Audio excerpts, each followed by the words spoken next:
রমজানে দাঁড়িয়ে যেতাম আল্লাহর রহমত অনেক আল্লাহর রহমত রমজানে যতটুকু আছে আলহামদুলিল্লাহ ভালো আছে যদি ভালো আছে যত খারাপ করতে হবে না একটা জিনিস কিন্তু এটা হন্তরি ভাঙে না এটা সবজি ফল ফুল এটা রয়ে গেছে তাছাড়া আর কি মোটামুটি সহনীয় পর্যায়ে খুব বেশি বুঝি না দাম বাড়তি না হ্যাঁ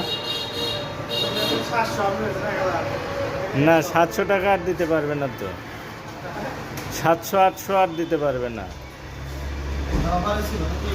ওটা আপনার ওই যে ডিসেম্বরে যে প্রোগ্রাম ছিল প্রোগ্রামের মাল যার কাছে আছে এখনো এরা দিতে পারবে আর যদি না থাকে তাহলে আর দিতে পারবে না।